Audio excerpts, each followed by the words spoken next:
ਹੁਣ ਅਸੀਂ ਕਾਫੀ ਹੱਦ ਤੱਕ ਅਰਦਿਸ ਦੀ ਦੁਨੀਆ ਬਾਰੇ ਗੱਲਾਂ ਕਰ ਚੁੱਕੇ ਹਾਂ। ਹੁਣ ਅਸੀਂ ਸਲਾਈਡਸ ਪੜ੍ਹਾਂਗੇ ਔਰ ਆਪਣੇ ਅੰਦਰ ਜਾਂਦੇ ਜਾਵਾਂਗੇ ਤਾਂ ਕਿ ਅੰਦਰ ਦੀ ਦੁਨੀਆ ਦੇ ਬਾਰੇ ਸਾਨੂੰ ਸਮਝ ਆ ਸਕੇ। ਹਾਂਜੀ, ਅਰਦਿਸ ਦੀ ਦੁਨੀਆ ਦਾ ਅਸਰ ਬਾਹਰ ਕਿਵੇਂ ਜ਼ਾਹਰ ਹੁੰਦਾ ਹੈ, ਅਸੀਂ ਇਸ ਰੱਬੀ ਨਿਯਮ ਨੂੰ ਸਮਝਣਾ ਹੈ। ਹੁਣ ਅਸੀਂ ਹੁਣ ਕਰ ਰਹੇ ਹਾਂ, ਇਹ ਸਾਰੇ ਪ੍ਰੋਗਰਾਮ ਦੀ ਕਰੀਮ ਹੈ ਔਰ ਇਹਦੇ 'ਚੋਂ ਹੀ ਸੋਲੂਸ਼ਨਸ ਨਿਕਲਣੇ ਨੇ, ਇਹਦੇ 'ਚੋਂ ਹੀ ਰਿਜ਼ਲਟਸ ਨਿਕਲਣੇ ਨੇ। ਇਸ ਕਰਕੇ ਮੇਰੀ ਰਿਕੁਐਸਟ ਹੈ ਕਿ ਹੁਣ ਤੁਸੀਂ ਇਕਾਗਰਤਾ ਜ਼ਿਆਦਾ ਰੱਖਣੀ ਹੈ ਅਤੇ ਅਸੀਂ ਆਪਣੇ ਹੋ ਸਕਿਆ ਤਾਂ ਟਾਈਮ ਸੀਰੀਜ਼ ਨੂੰ ਕਨਕਲੂਡ ਕਰਨ ਦੀ ਕੋਸ਼ਿਸ਼ ਕਰਾਂਗੇ। ਹਾਂਜੀ, ਨੈਕਸਟ। ਬੀਜ ਦਿਸਦਾ ਹੈ ਪਰ ਧਰਤੀ ਅੰਦਰ ਪਾਉਣ ਤੋਂ ਬਾਅਦ ਬਾਹਰ ਨਹੀਂ ਦਿਸਦਾ। ਜਦੋਂ ਬੀਜ ਪ੍ਰਫੁੱਲਤ ਹੁੰਦਾ ਹੈ ਤਾਂ ਸਾਨੂੰ ਬਾਹਰ ਤਣਾ, ਟਾਹਣੀਆਂ, ਪੱਤੇ, ਫੁੱਲ, ਫਲ ਆਦਿ ਸਭ ਦਿਸਦੇ ਹਨ।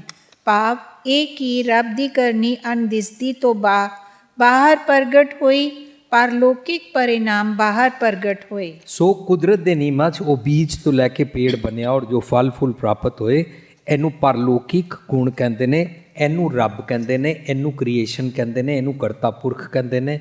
ਔਰ ਇਸ ਕ੍ਰੀਏਸ਼ਨ ਦੀ ਜਿਹੜੀ ਇਹ ਕਿਰਿਆ ਹੈ ਨਾ, ਇਸ ਨੂੰ ਕੁਦਰਤ ਦੇ ਸੱਚੇ ਪਰਲੌਕਿਕ ਗੁਣਾਂ ਵਾਲੇ ਨਿਯਮ ਕਹਿੰਦੇ ਨੇ। ਨੈਕਸਟ। ਮਨੁੱਖ ਦੀ ਸੋਚਣੀ, ਵਕੀਲ ਅਤੇ ਜੱਜ ਬਾਹਰੋਂ ਦਿਖਾਈ ਦਿੰਦੇ ਹਨ। ਗਵਾਹ, ਸਬੂਤ, ਕਾਗਜ਼ ਪੱਤਰ ਬਾਹਰੋਂ ਦਿਖਾਈ ਦਿੰਦੇ ਹਨ, ਪਰ ਵਕੀਲ ਅਤੇ ਜੱਜ ਦੀ ਮਨਸ਼ਾ ਕੀ ਹੈ ਉਹ ਨਹੀਂ ਦਿਖਾਈ ਦਿੰਦੀ। ਸੋ ਵਕੀਲ ਔਰ ਜੱਜ ਦੀ ਇੰਟੈਂਸ਼ਨ ਸਾਨੂੰ ਪਤਾ ਨਹੀਂ ਲੱਗਦੀ ਵੀ ਅੰਦਰੋਂ ਉਹਨਾਂ ਦੀ ਇੰਟੈਂਸ਼ਨ ਕੀ ਹੈ, but everything will be subject to their intention. वो सफ़ेद को काला कर दें, काले को सफ़ेद कर दें, झूठ को सच कर दें, सच को झूठ कर दें, कर सकते हैं। यही अणदिसदी दुनिया है, पर परिणाम वकील ਅਤੇ ਜੱਜ ਦੀ ਮਨਸ਼ਾ ਤੇ ਹੀ ਨਿਰਭਰ ਕਰਦਾ ਹੈ। ਵਰਡਿਕਟ ਵही ਨਿਕਲੇਗਾ। हाँ जी, नेक्स्ट। ਜੇ ਵਕੀਲ ਅਤੇ ਜੱਜ ਦੀ ਅੰਦਰਲੀ ਦੁਨੀਆ ਮੈਲੀ ਹੈ ਤਾਂ ਨਿਰਦੋਸ਼ ਫਸ ਜਾਵੇਗਾ ਅਤੇ ਮੁਜਰਿਮ ਬਚ ਜਾਵੇਗਾ। ਇਸ ਤਰ੍ਹਾਂ ਵਕੀਲ ਅਤੇ ਜੱਜ ਦੀ ਅਣਦਿਸਦੀ ਦੁਨੀਆ ਬਾਹਰ ਪ੍ਰਗਟ ਹੋ ਗਈ। ਹੁਣ ਇਸ ਜਿਹੜੀ ਸਲਾਈਡ ਹੈ, ਇਸ ਸਲਾਈਡ ਅੰਦਰ ਵਕੀਲ ਔਰ ਜੱਜ ਦੀ ਗੱਲ ਨਹੀਂ ਚੱਲ ਰਹੀ ਹੈ, ਸਾਡੇ ਸਭ ਦੀ ਗੱਲ ਚੱਲ ਰਹੀ ਹੈ। ਜੋ ਅੰਦਰ ਦੀ ਮਨਸ਼ਾ ਹੈ ਨਾ, ਉਹੀ ਬਾਹਰ ਪ੍ਰਗਟ ਹੋਏਗੀ। ਡਿਫਰੈਂਟ ਐਂਗਲ ਤੋਂ ਸਮਝਣਾ ਹੈ। ਮੇਰੇ ਅੰਦਰ ਦੀ ਦੁਨੀਆ ਦੀ ਗੱਲ ਚੱਲ ਰਹੀ ਹੈ।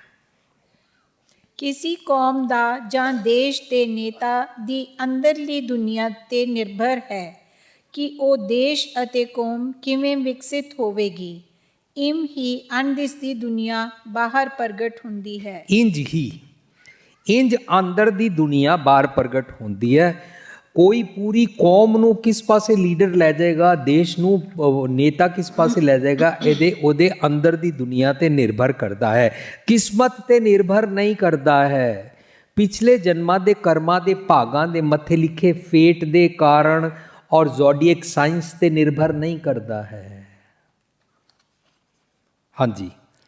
ਅੰਦਰ ਦੀ ਦੁਨੀਆ ਮੇਰੀ ਸੋਚ ਵਿੱਚ ਜੇਕਰ ਰੂਪੀ ਭਾਵ ਕਾਮ ਵਾਸਨਾ ਪ੍ਰਬਲ ਹੋ ਜਾਵੇ ਤਾਂ ਉਸ ਦੇ ਘਾਤਕ ਪਰਿਣਾਮ ਬਾਹਰਲੀ ਦੁਨੀਆ ਵਿੱਚ ਦਿਸ ਹੀ ਪੈਣਗੇ।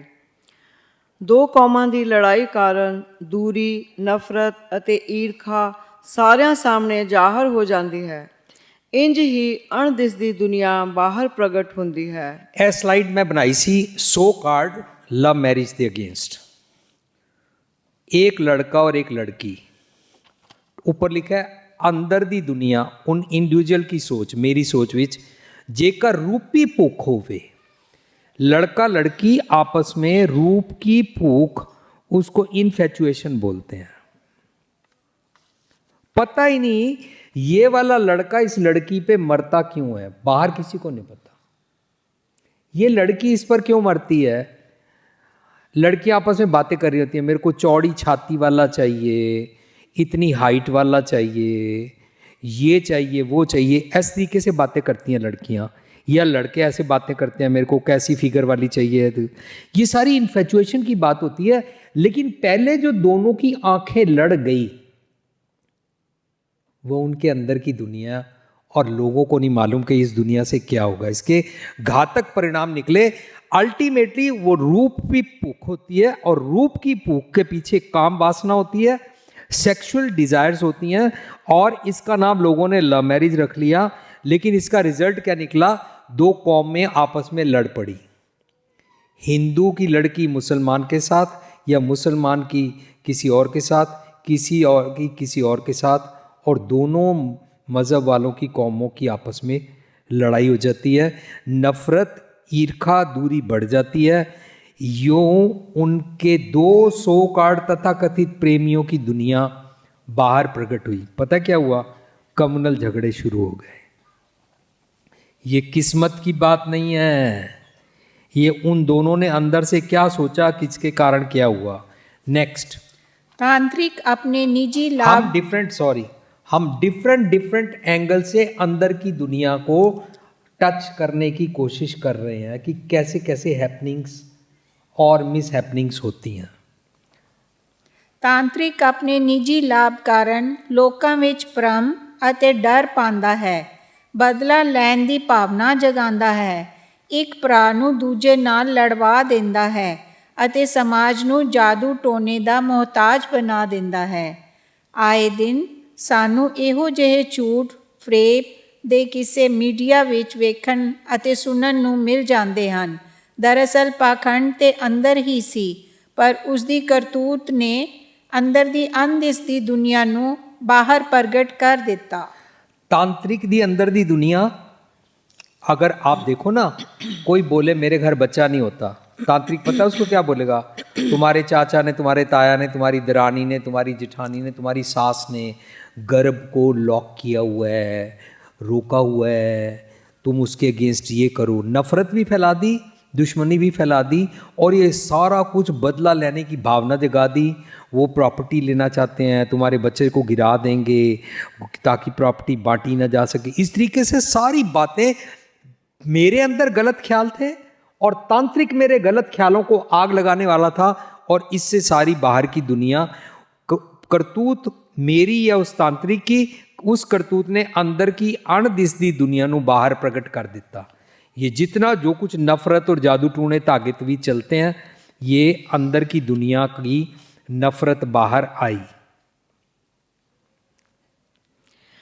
ਜੇ ਅਸੀਂ ਗੁਰੂ ਨਾਲ ਨੇੜਤਾ ਆਪਣੇ ਕਿਸੇ ਨਿੱਜੀ ਪਦਾਰਥ ਲਾਭ ਦੀ ਪ੍ਰਾਪਤੀ ਲਈ ਬਣਾਵਾਂਗੇ ਤਾਂ ਅੰਦਰ ਦੀ ਅਣਦਿਸਦੀ ਦੁਨੀਆ ਵਿੱਚ कोई बदलाहट नहीं आवेगी। हाँ, अगर मैं गुरु के पास ये कहने जाऊँ ना, मेरे को पुत्र दे दो, फरारी कार दे दो, मकान बनवा दो, जॉब लगवा दो, बिजनेस करा दो, फॉरेन कंट्री का वीज़ा ले दो, तो फिर मेरे को अपनी अंदर की दुनिया के बारे में कुछ समझ नहीं आएगा।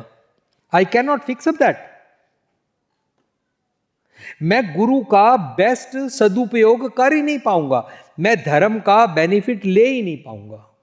बल्कि मेरे को किसी ने सिखा दिया, गुरु को गुरु गुरु गुरु गुरु करते रहो, या माला फेरते रहो, या जप तप करते रहो, या नंगे पांव चले जाओ, इतनी बारी वहाँ चले जाओ तो तुमको बेटा मिल जाएगा, कार मिल जाएगी। तो मैं सारी इस गेम में फंसा रहा और अपनी अंदर की दुनिया को फिक्सअप कर ही नहीं पाया। जद कि गुरु कहता है, सतगुर दी ओट ले बिना हुण तेरी गल बननी नहीं है, तेरी अंदर दी दुनिया फिक्सअप नहीं होनी। जद कि गुरु अणदिसदी दुनिया ਵਿੱਚ खेड़ा ਲਿਆਉਣ ਲਈ ਸਮਰੱਥ है। हाँ, अगर वेस्टेड इंटरेस्ट के लिए लेगा तो तू खुश नहीं हो सकता, हैप्पी फॉर एवर नहीं हो सकता, नानक भगता सदा विकास नहीं हो सकता। जे गुरु की गल मन्ने, अंदर की दुनिया ਨੂੰ फिक्सअप करें, ਤਾਂ विकास खेड़ा सदीवी आएगा। पर साड़ी ਤਾਂ ਇਹ ਮੰਗ ਹੀ ਨਹੀਂ ਹੁੰਦੀ कि अणदिसदी दुनिया ਦਾ ਨਿਖਾਰ ਹੋਵੇ। हम अपनी अंदर की दुनिया की तो बात करते ही नहीं, जबकि बाणी कह रही है, गोहज गल जी की कीजे सतगुरु पास। अपनी जितनी भी गलतियां, अवगुण और वो फिक्स कराने हैं ना, उसकी बात गुरु से कर। जाके कह, मेरे को मंदे ख्याल आते हैं, भैड़े सुपने आते हैं, मैं दूसरों का बुरा चाहता हूँ, मुझे किसी से नफरत भी है, मैं हिंदू मुसलमान सिख ईसाई वितकरा करता हूँ, मैं मिनॉरिटी मेजॉरिटी की नफ़रत फैलाता हूँ, मैं कम्युनल हेट्रेड करता हूँ, मुझे काइंडली फिक्स मी अप। हाँ जी। ਗੁਰੂ ਇਹ ਜਾਚ ਸਿਖਾਉਂਦਾ ਹੈ ਕਿ ਕਿਵੇਂ ਆਪਣੇ ਅੰਦਰ ਦੀ ਦੁਨੀਆ ਵੱਲ ਝਾਤੀ ਮਾਰਨੀ ਹੈ, ਸਿੱਟੇ ਵਜੋਂ ਸਾਡਾ ਮੈਲਾ ਮਨ ਸਾਫ਼ ਹੋ ਜਾਂਦਾ ਹੈ। ਅਸੀਂ ਆਪਣੇ ਮੰਦੇ ਫੁਰਨਿਆਂ ਤੋਂ ਬੇਮੁਖ ਹੋ ਕੇ ਚੰਗੇ ਫੁਰਨਿਆਂ ਦੀ ਪਾਲਣਾ ਤੇ ਕੰਮ ਕਰਨਾ ਸਿੱਖ ਜਾਂਦੇ ਹਾਂ। हाँ, फिर हम मुंह मोड़ते हैं, फिर हम गुरु की तरफ मुंह को मोड़ते हैं कि भी अच्छा मेरे को बताओ, मैं अपने आप को फिक्स करना चाहता हूँ। फायदा क्या हुआ? सदके विच ਸਦਕੇ ਵਿੱਚ ਹੋਰਨਾਂ ਦੇ ਜਜ਼ਬਾਤ पढ़ने भी सीख जाते हैं। ओ लो जी, एक और बेनिफिट हो जाता है, हमको दूसरे के शू में पैर डालना आ जाता है। हम दूसरों के जज्बात पढ़ने सीख जाते हैं कि अगर मैं गाली निकालता हूं तो इसके दिल पर क्या बीतती होगी, अगर मैं इसको बेइज्जत करता हूं तो इसके दिल पर क्या बीतती होगी, अगर मैं इसकी निंदा करता हूं तो इसके दिल पर क्या बीतती होगी। फिर हम दूसरों के जज्बात for the sake of humanity, betterment of Mankind के बारे में दूसरों के जज्बात पढ़ते हैं। हाँ जी। ਸਾਇੰਸਦਾਨ, ਫਿਲਾਸਫਰ, ਵਿਚਾਰਕ ਅਤੇ ਧਾਰਮਿਕ ਬਿਰਤੀ ਦੇ ਧਾਰਨੀ ਮਨੁੱਖਤਾ ਲਈ ਚੰਗਾ ਜਜ਼ਬਾ ਰੱਖ ਕੇ ਖੋਜ ਕਰਦੇ ਹਨ। ਉਹਨਾਂ ਦੇ ਅੰਦਰ ਦੀ ਦੁਨੀਆ ਮਨੁੱਖਤਾ ਦੀ ਭਲਾਈ ਲਈ ਨਵੀਆਂ ਖੋਜਾਂ ਦੇ रूप ਵਿੱਚ प्रकट ਹੁੰਦੀ है। हाँ, जितने भी साइंसदान या फिलोसफर या जो कुछ भी एक्टिविस्ट होते हैं, ये अपनी अंदर की दुनिया को बाहर दुनिया के भले के लिए करने के लिए मैनिफेस्ट करते हैं।